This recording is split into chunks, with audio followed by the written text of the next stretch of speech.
The Eighth Day, read by the author. Chapter 1, First Blood. Just imagine them all sitting there in their underwear, Williams Jennings Hickok thought, invoking a little trick a politician once revealed on overcoming the fear of public speaking. He scanned the 300 expectant faces crowded into the Iroquois banquet room of the Westchester Hills Country Club. On second thought, that's even more frightening, he thought. Braving 50,000 football fans almost every week back at Stanford did little to prepare him for this night, and he harbored an unsettling feeling all day. This was a tougher crowd than the one that packed the university stadium.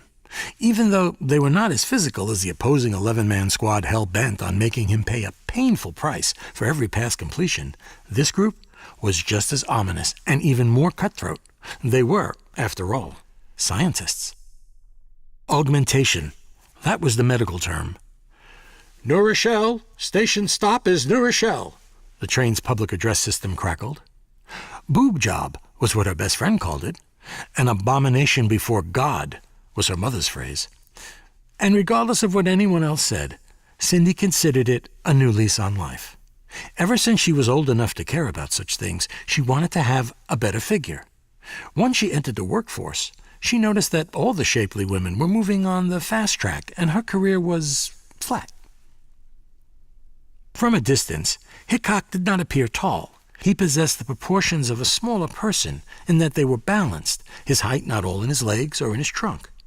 It wasn't until he stood close to someone, or as in this case, behind a podium, that his towering physical stature became apparent.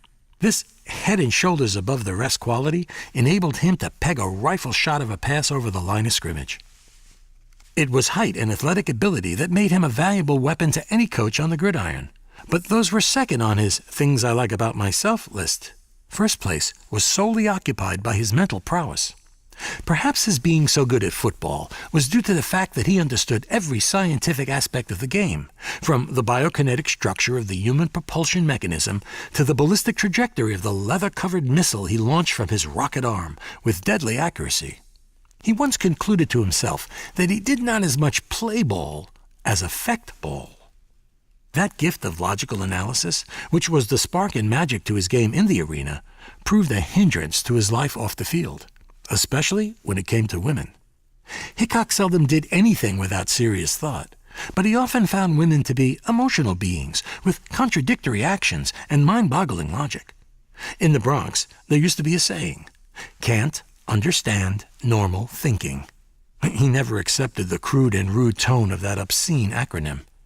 Lately, however, he realized that there was a kernel of truth there. What does this have to do in any way with what I'm doing now, he thought.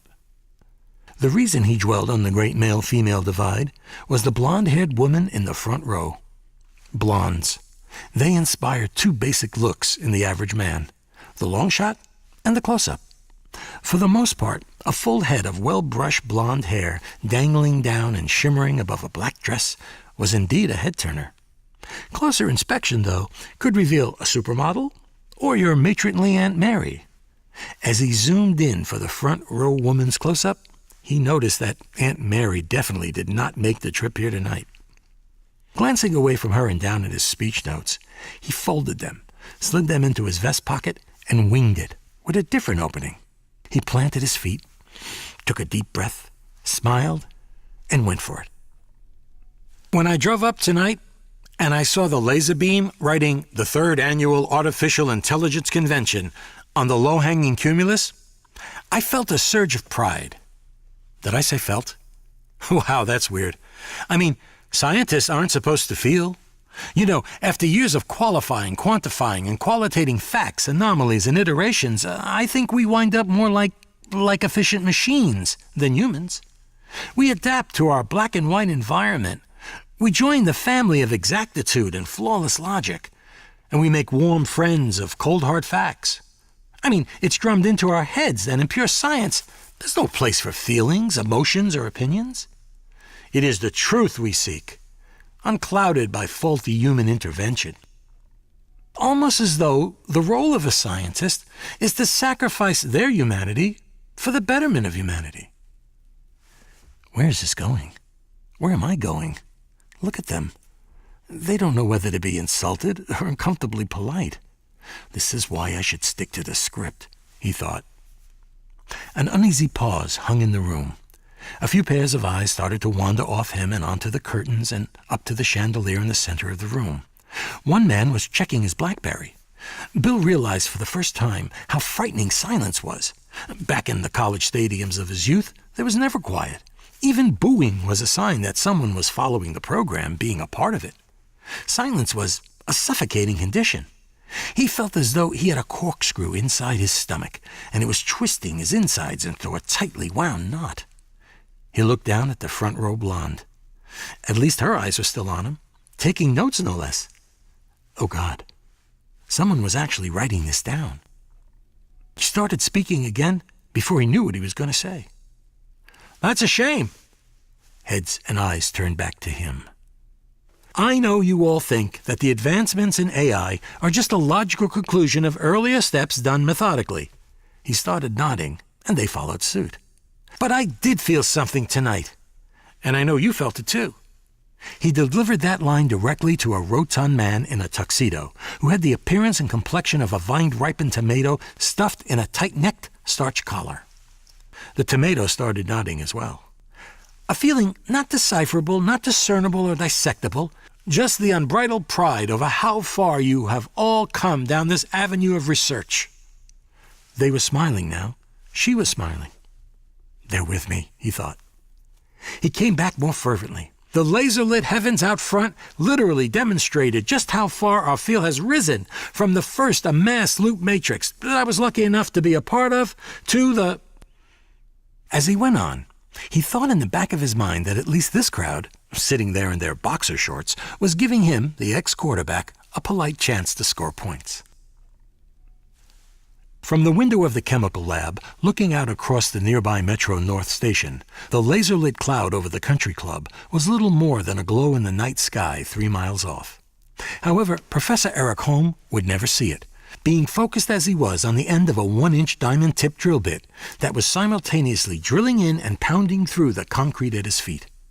It was his first time ever using a rotary hammer. It would also be his last. He was amazed that he knew how to operate the drill. Although he could not recall who directed him to do this, he felt a strong compulsion to complete the task. The buffeting noise the tool created did not concern him. Few places were as deserted as the IntelliChip building in the central Westchester Industrial Park on Sunday night. With a jolt, the 3-foot-long drill bit chewed and punched its way through the 18-inch slab of concrete and the drop ceiling that separated the 4th-floor chemical lab from the 3rd-floor substrate bath. With great effort, he pulled the heavy tool out of the hole and laid it on the floor. Unaccustomed to any physical labor whatsoever, he grabbed at his side as a muscle extended beyond its normal range. In pain, he didn't notice the pocket protector fall from his sweat-stained white short-sleeve shirt. He opened the petcock on a 55-gallon drum of Freon that was propped up on a wooden cradle at an angle like a keg of beer.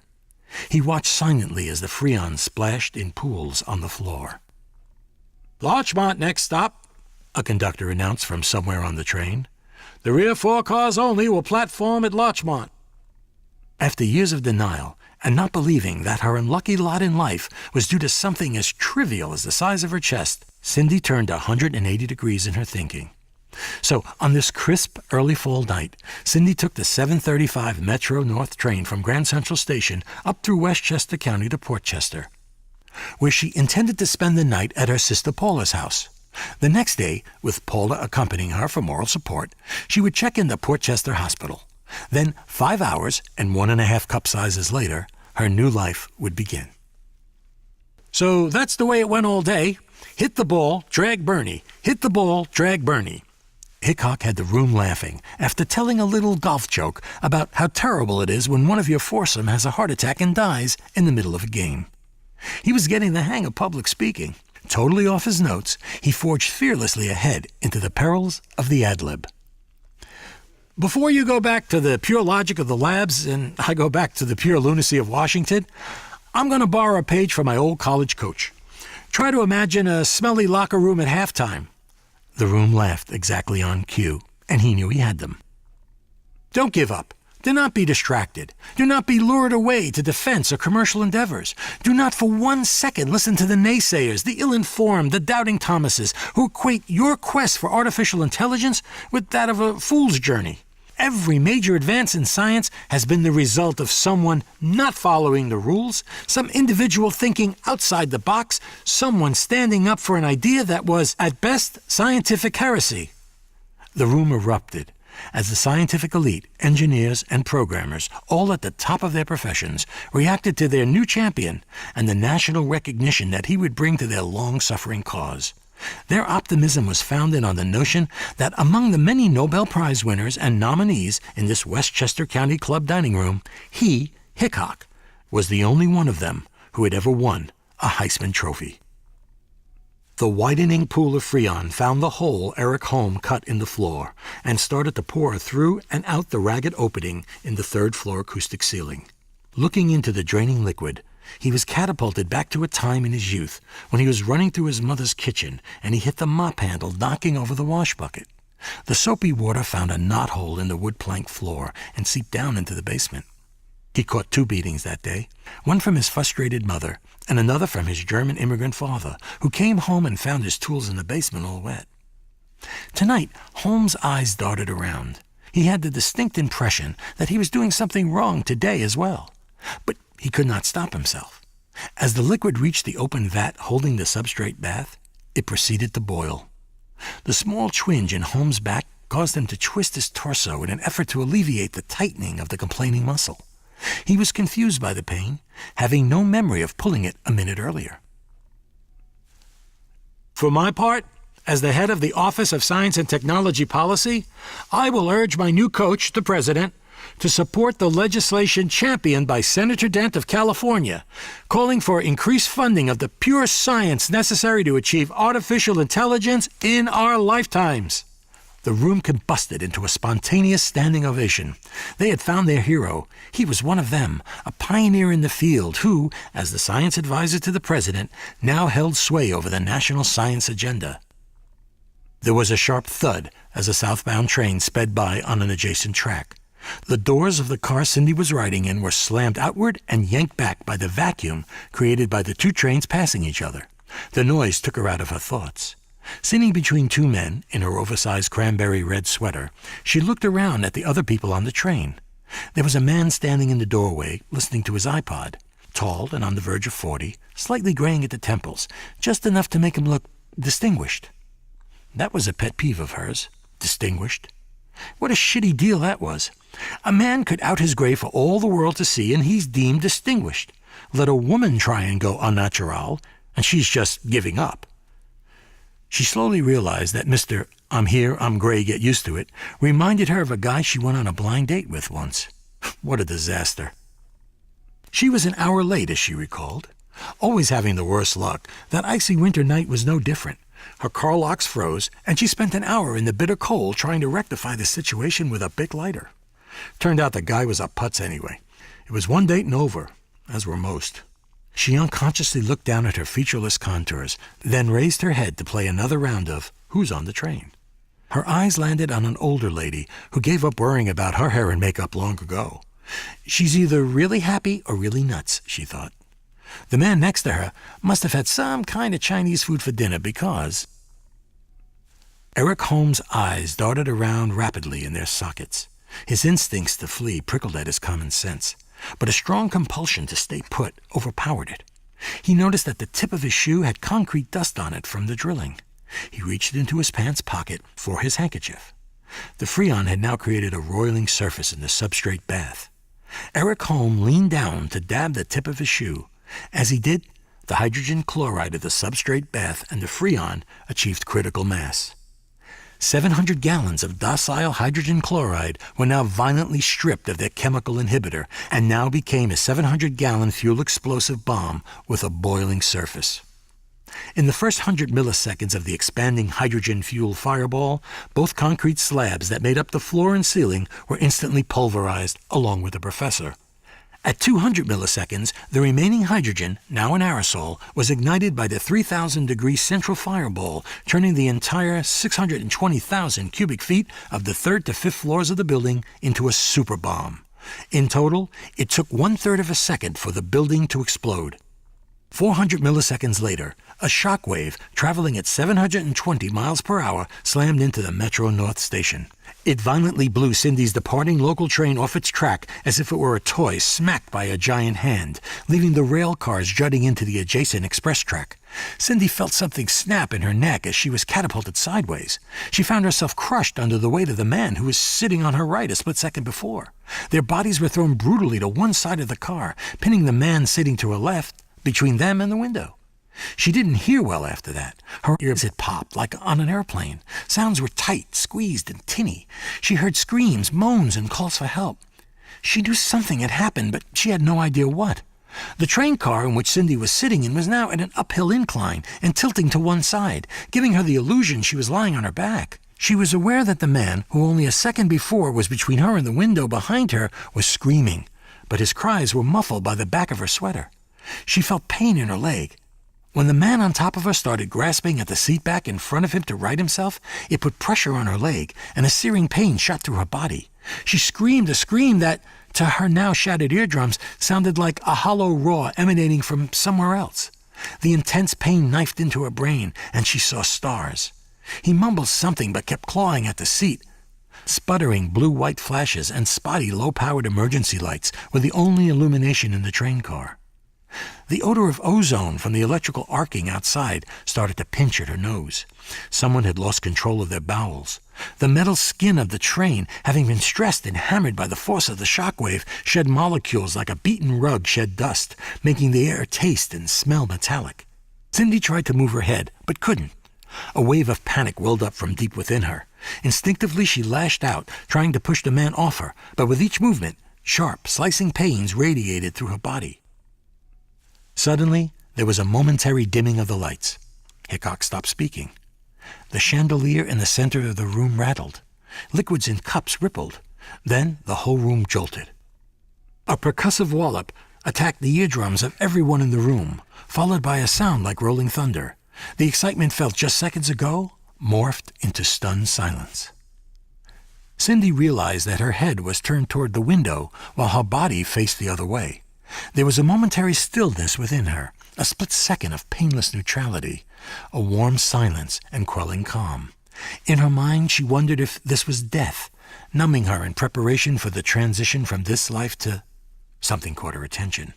She was pinned between the two men, just barely able to see over the shoulder of the one on top of her. In awe, she marveled as she saw a white light coming through the window of the tilted car. The white light, she thought, as a reassuring blanket of peace covered her while she attempted to focus her tearing eyes on the bright glow approaching outside the cracked window. Distracted by the huge flash off to his right, the engineer of the northbound New Haven Express did not see the derailed cars of the local train at the station. Not that it would have made any difference. At 90 miles per hour, there was only time enough for him to brace himself. Cindy watched as the bright light's halo gave way to a black hulk in the shape of an oncoming express train that rapidly filled her view through the window. The last thing she sensed was a bludgeoning jolt and a cracking sound as she and her two rowmates were crushed together for all eternity. As it slammed into the dead weight of the derailed train, the front of the onrushing express crumpled like a beer can under the 133 feet per second momentum of 1,000,000 pounds of rail cars behind it. The 10 gleaming silver commuter cars piled up and crunched with horrendous metal groans and muffled screams. Explosive electrical arcing from ruptured 22,000-volt overhead catenary wires eerily illuminated the scene. The spreading pileups sent commuter cars weighing 100,000 pounds each sweeping over the platform, flattening and crushing departing passengers, collapsing the station structure. The force of the blast continued outward in an ever-widening concussive wave, eventually leaving Cindy and 600 other commuters dead in its wake. A mile away, a small suburban neighborhood was rocked as all the windows of the two-story houses lining the street first deflected out and then imploded simultaneously as the shockwave hit. Car and house alarms were triggered instantly. At the offices of Delta Home Security Services, a dispatcher sat in his usually catatonic state before a huge display of Westchester County.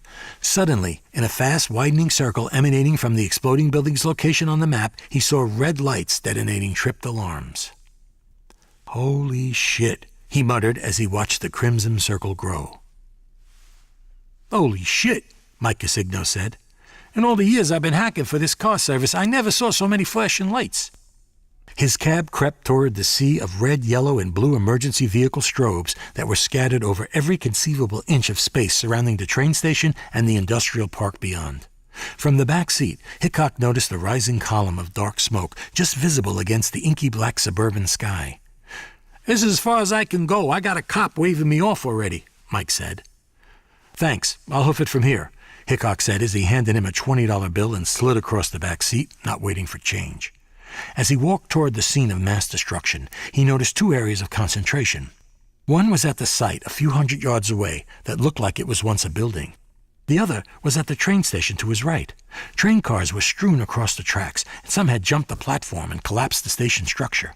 Firemen, police, and EMTs scurried all over. Guys in hard hats and cops in helmets were already cutting into the steel cars with big gas-powered saws, spewing golden sparks in firework-type arcs as they bit and chewed into the twisted metal. There was a constant chatter of police radios coming from every direction. Adding to the cacophony was the staccato interruption of squelch, the rasping static noise from scores of transmit buttons being triggered and released. Hickok was impressed by the response. It had been less than 35 minutes since the blast, and already hundreds of emergency workers were on the scene. He noticed the ambulances and fire trucks around him were from places further out, like Stamford, Connecticut, and Rescue 1 from FDNY Manhattan. This, no doubt, was an infamous benefit from the heightened alert status and coordinated efforts of all first responders in this new age of terrorism. He approached a cop, trying hard to direct a snarled knot of ambulances, fire trucks, and other emergency vehicles. Hickok saw the familiar metal numbers 47 on the cop's collar and realized he was NYPD, the 47th Precinct, where Hickok grew up, being the nearest Bronx cop house to Westchester County. Hickok reached into his tuxedo back pocket and flashed his ID. "What kinda?" was all the distracted cop could muster. "It's my White House ID. I work for the president." "I don't know what I'm supposed to do with that. Wait here." He then turned and yelled, "Come around! Come on, let's go!" and an ambulance squeezing by a rescue truck whose crew was probably atop the pile of rail cars. He then keyed his radio mic, which was attached to a belt slung over his shoulder. 47 Charlie Portable to Central, K. There was some more squelch, and he added, "I need a supervisor at the north end of the station. I got a VIP here from the White House." A noise prickled at Hickok's right ear. Turning his attention from the cop to part of the collapsed station, he wandered off in that direction. It was like a hideous light show. The arcing and sparking from torches, saws, and short circuits made the shadows jump and images shake. He couldn't be sure, but he thought he made out a shape. He started toward it at double time. At the sloping end of the fallen station roof, down in the crook created by the flattened end, was a woman screaming for help. She was in agony. He saw that her right leg was pinned under the rubble. He removed his tux jacket and covered her. "I'll be back with help. You're going to be okay."